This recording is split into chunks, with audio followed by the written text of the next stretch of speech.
आज के वीडियो में हम सीखने वाले हैं रूबिक क्यूब का एनिमेशन और रिगिंग। तो चलिए मैं आपको बताता हूँ कि कैसे कैसे हम इस पे आगे स्टेप बाय स्टेप प्रोसेस कर सकते हैं।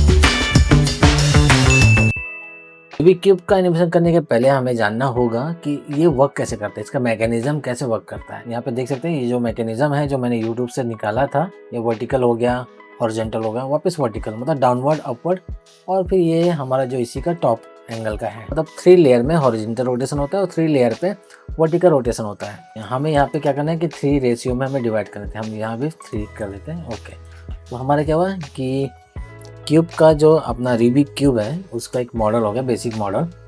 तो हमें यहाँ पे गैप देना होगा, थोड़ा ज़्यादा गैप दे रहा हूँ मैं, ठीक है। यहाँ से ऑफ करते हैं इसको, डन। ओके, तो इसी टाइप से मैंने ये वाला चीज़ बनाया था, बाद में हम इसको अप्लाई कर देंगे एज इट इज़ जैसा है। ओके, अब हमारा जो पहला प्रोसेस था हम बताया था ना कि इसको हम हॉरिजॉन्टल रोटेशन देंगे 3 टाइम्स, मतलब ये हमारा हॉरिजॉन्टल वाला सेक्शन हो जाएगा और ये हमारा वर्टिकल। यहाँ पे मैं डूडलिंग करके आपको दिखाता हूँ कि 1 2 3, ठीक है। ये हमारे क्या हुआ, HR रोटेशन मतलब हॉरिजॉन्टल रोटेशन, ठीक है। और ये हमारे क्या हो जाएगा कि ये हमारा ये जाएगा वर्टिकल रोटेशन, ठीक है। तो वर्टिकल रोटेशन क्या हो जाएगा 1 2 और 3। तो चलिए बनाते हैं। तो हम यहाँ पे क्या करते हैं, क्यूब लेता हूँ क्योंकि मुझे इसको हम लेते हैं यहाँ पे एक कंटेनर बना रहा हूँ ताकि उसके अंदर ही एनिमेशन होगा। तो ये हो गया मेरा एक क्यूब, ठीक है। और इसका ओके, हम यहाँ भी जाते हैं, ये इतना है 606। तो इसको भी हम 606 करते हैं। ओके, तो हमारा एक जो कंटेनर है वो बन गया। तो ऐसे ही हमें यहाँ पे मल्टीपल जो जितने कंटेनर है वो बना सकते हैं। तो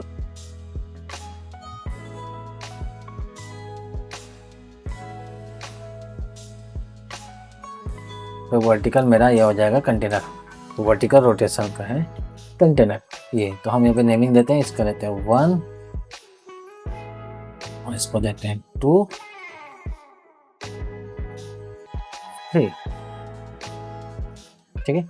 और सेम हमें चाहिए हॉरिजॉन्टल के लिए, तो इसको हम रोटेट कर लेते हैं एज इट इज, ठीक है।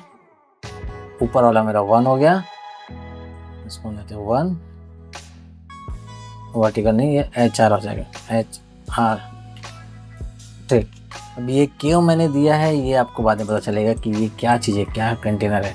तो इन सब चीज़ को हम क्या करते हैं, राइट क्लिक करते हैं, यहाँ से रेंडर में जाएंगे, यहाँ से लेंगे हम डिस्प्ले, और डिस्प्ले में ये ऑन कर देंगे हमारा सबसे लाइन, ठीक है। क्योंकि हम कंटेनर बना रहे हैं तो कंटेनर की विजिबिलिटी मुझे ना के बराबर चाहिए। अब यहाँ पे जब जाएंगे तो देखिएगा इसको थोड़ा कलरिंग करने के लिए और जेंडर का अलग करने के लिए यहाँ पे जाते हैं कस्टम, और इसको देते हैं रेड दे दिया मैंने, और इसको दे देता हूँ यहाँ से ग्रीन। ओके, तो मैं ग्रुपिंग कर रहा हूँ यहाँ पे। Okay done, grouping. जैसे मैंने बताया था कि मैं मॉडिफायर इस्तेमाल करने वाला हूँ, और ये मॉडिफायर हम यूज़ करने वाले हैं ट्विस्ट। तो यहाँ पे जाते हैं, ट्विस्ट लेते हैं। ओके, यहाँ पे ट्विस्ट है। अब इसका भी एक प्रोसीजर है कि हमको ट्विस्ट कहाँ पे लेना है। जैसे कि स्टार्टिंग में मैंने बताया था हमने यहाँ पे गैपिंग दिया हुआ है यहाँ पे, ये किस लिए दिया है, ये इसलिए दिया है कि हमको ट्विस्ट को वहीं पे रखना है। अगर मैं ट्विस्ट को वहाँ पे नहीं रखता हूँ, जैसे मैंने इस ग्रुपिंग के अंदर ट्विस्ट को डाला और रोटेट किया, ट्विस्ट क्या करता है कि वो जहाँ पे होता है वो अपने सेंटर से ही उसको रोटेट करता है। तो हमको ये सब अवॉइड करना है। तो हम क्या करेंगे, यहाँ पे ट्विस्ट को पकड़ेंगे और यहाँ पे जाएंगे, इस प्लेस पे सेंट्रिक रख देंगे।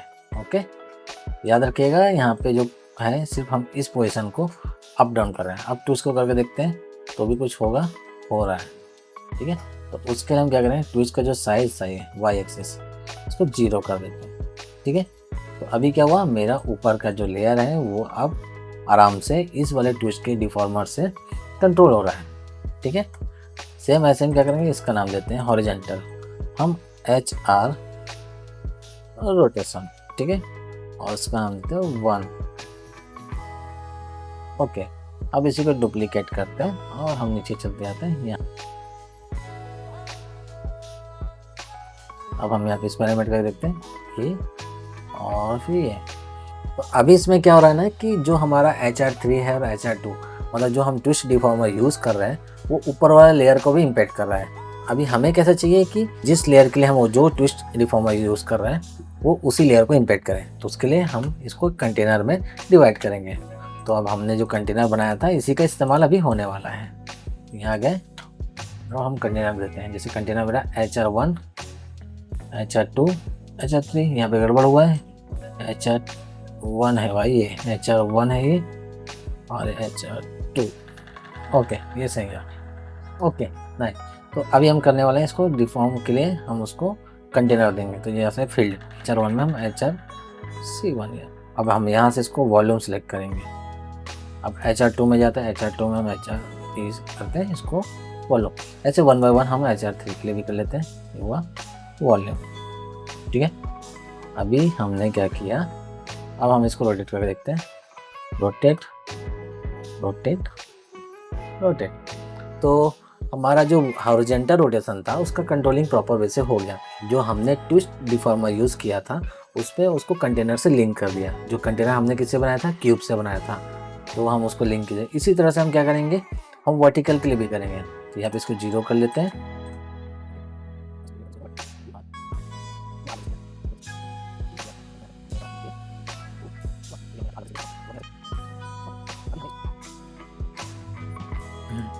और याद रखिए इसको हमें एज इट इज़ सेंटर पर रखना है। सेंटर पर रखने के लिए क्या करेंगे, यहाँ पे देखिए कि कौन सा चीज़ सेंटर पे आता है, कौन सा एक्सिस है, वाई एक्सिस। तो हम यहाँ पे जाएंगे 0।